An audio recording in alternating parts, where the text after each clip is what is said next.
This video will deal with the project initiation process in project management. In other words, we'll look at the very start of projects and how project management will deal with how projects are set up, what are the requirements to get a successful project going, and what are the issues that the project management team will confront and how they will deal with these. So we're at the initiation process, right at the very start. And in this context, we start with looking at the project scope. We'll deal with project charter elsewhere in these classes, but suffice it to say that the charter is what, in a sense, authorizes the project. In other words, this is what the management deem as necessary, but they also specify the limits of what can be done and how it should be done. So it's much more, in a sense, macro statement about the project, the budgets and how the budget should not be exceeded, and the time scale and who will be responsible, and so it sets out the framework. But there's also a scope statement which is much more detailed about when the project will start, how it will run, who will look after what. It itemizes everything in the project, and we're going to focus in more on this in this session. So initiation is the formal starting process of a project authorization. So the initiation is right at the start, as the word suggests. It's the initial, it's at the beginning. The process is the first part of the project life cycle and involves all activities concerning pre-planning and conception activities. In other words, it's looking at everything, looking at the resources, looking at the ability of the team to set it up and to run it effectively. It looks at the skills and aptitudes of the team and who's going to manage it, the timescale, the budget, as I said, the deliverables, the monitoring process. It looks at everything. It looks at all of the issues, and it makes sure that there is going to be an outcome. It makes sure that there will be control throughout, which will enable the management to see the outcome emerge. In other words, this project will not be started and just be forgotten about. This one will be brought to a successful conclusion. The initiation process establishes a foundation for effective planning, management, monitoring and control.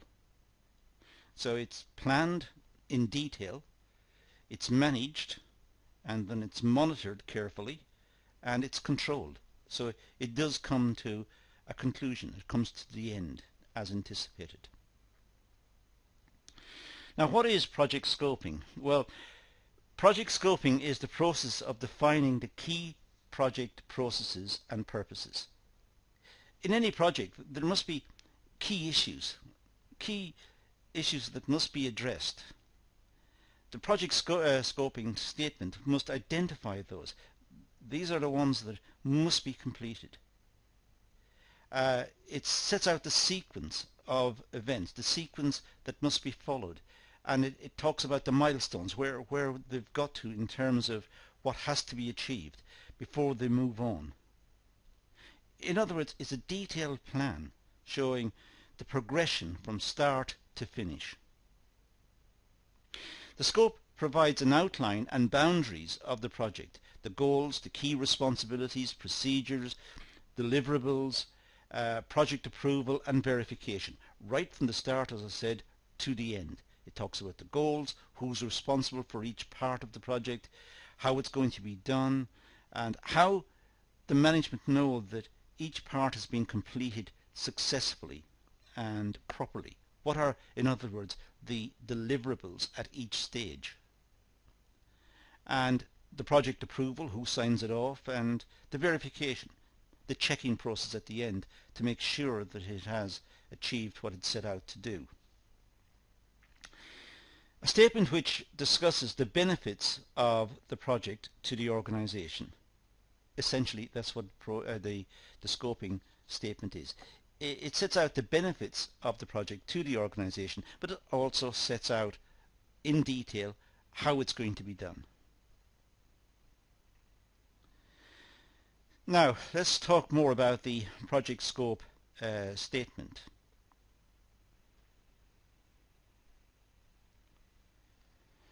Identifying a project mission, goals and deliverables. So the project scope statement identifies the project mission, goals and deliverables. It identifies why it's there, why the project has been set up, what it's trying to achieve, what its goals are, and how we know the goals have been met. What are the deliverables? Project constraints, the availability of resources, finances, time and quality standards. These must be explicitly recognized in the scope statement. There must be clear understanding that the project will have limits in terms of finance, resourcing, time, staff availability and so on. It should be clearly set out what the limits of the project are, and then some assessment be made if whether the project is feasible given the resource constraints, all of the different types of resources. Given those constraints, can the project be delivered? And to that end, a meeting of experts, a meeting of relevant managers and technicians and senior management and anyone who is deemed to be knowledgeable and should be involved in the project, a meeting of those people should be called and some assessment made as to whether the project should be initiated or not. Outline the project focus and scope. Do all project members understand and are committed to the project? Make sure that the members understand it completely. Make sure that they are committed. They believe it can be done. They believe it is a good idea. Now, project scoping is the process of defining the key project processes and purpose. In other words, look at the project and look at what are the key project processes, what absolutely must be done, what's essential. The scope provides an outline and boundaries of the project, the goals, the key responsibilities, procedures, deliverables, project approval and verification. In other words, it sets out exactly what is required. It breaks up the project into parts. It talks about the boundaries, what were the deliverables, what's going to be the outcome of that particular process, who's responsible for it, what was anticipated as an outcome, what was actually achieved, and who signs it off, who agrees that the project has been a success or not, and what's the criteria that that person will use. It discusses the benefits of the project to the organization. It makes sure that the organization know that the project is necessary, it's a good idea, and they want to work with it. Now, in terms of the project scope statement, we have something called the critical success factor, the CSF. What needs to be achieved for a successful project? The critical success factor. What is the key outcome that will determine whether the project is a success or a failure? What's the critical success factor? What is it about the project that we can look at and that the management can look at and say this project has failed or this project has succeeded? What is the critical success factor? Objectives. What are the objectives and how will they help achieve deliverables? In other words, look at what the project is attempting to do and see if they are reasonable, if they're realistic, and how will the objectives, the various objectives of the project, how will they subscribe and help the project achieve its deliverables? Its deliverables are its outcomes. And also risk planning. What risks are involved and how can they be identified, prevented and overcome?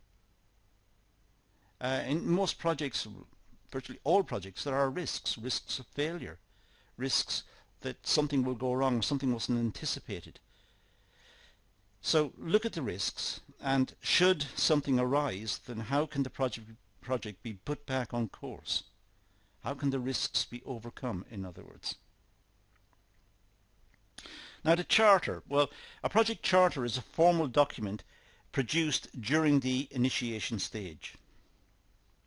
The charter summarizes the project and the project scope statement and communicates the project details to the stakeholders. In other words, the project's charter is the document that is telling the various stakeholders exactly what's involved, how it's proposed to be carried out, what the outcomes or deliverables should be, and what are the resources required, what are the risks, and how will the whole project be set up and run. So it's organized as a clear statement, not as I've just presented it just now, in terms of just talking about it, but it's presented as a clear statement on paper under different headings, so that the various stakeholders, management, customers, or whoever's involved, can read it and understand precisely what the project will be and how it will be carried out.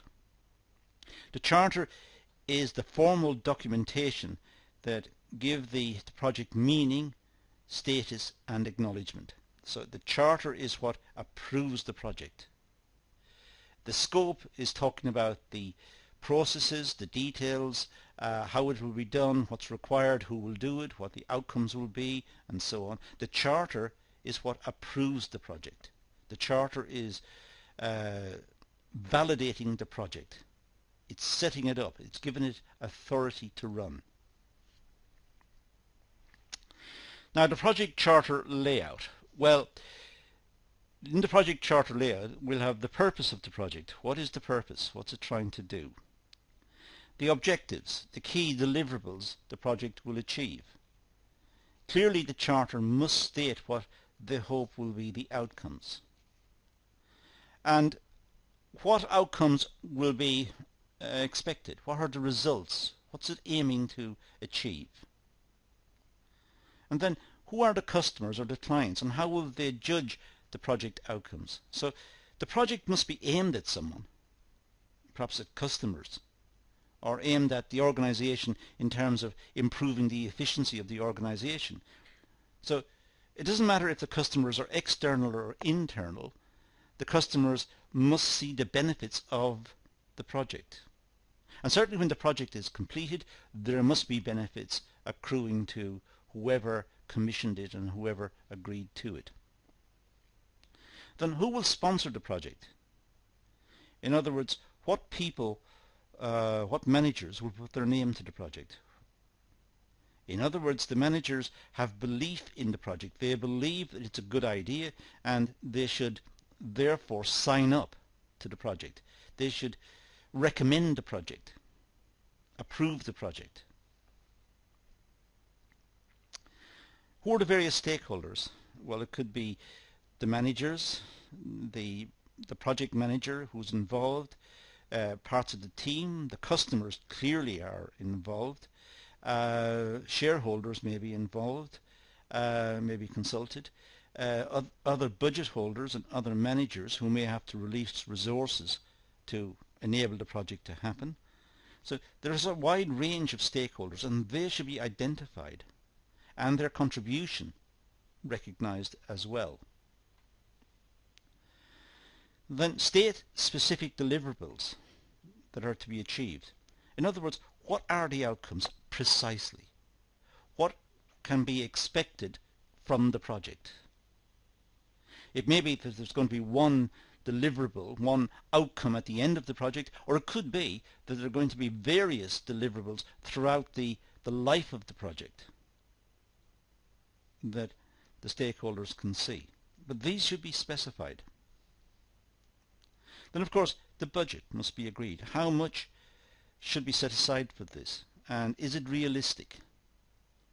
Can it be done with that budget, given the complexity of the project, given the nature of the project?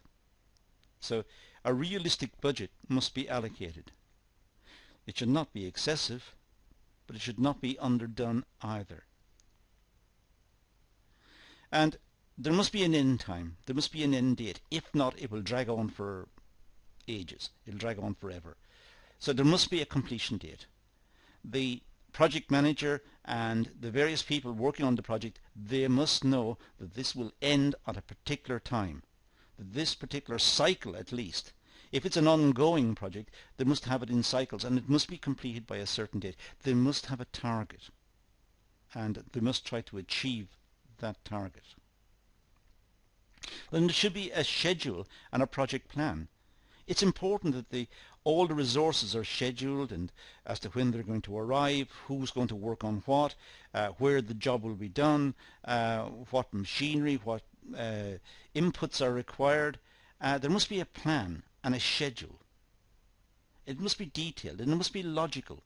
It should be planned in a way that means that there are no hold-ups and there are no clashes. There is no situation where the project, two parts of the project require the same machine at the same moment in time. It should be logical and sequential, one following on from the other. Team members, who will be involved in the project and what are their responsibilities? This means all the team, right throughout, from start to finish. Name the team and what are their roles precisely, and make sure that they have the training, the ability, the skills to deliver on their responsibilities. There are no excuses at the end.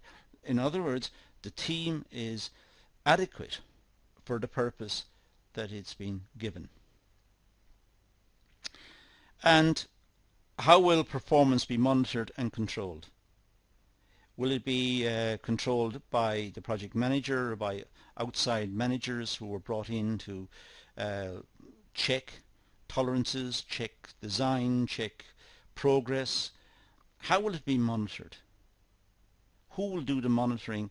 And if there are variations in what was expected, who will control it? Who will make the amendments? Who will make the changes?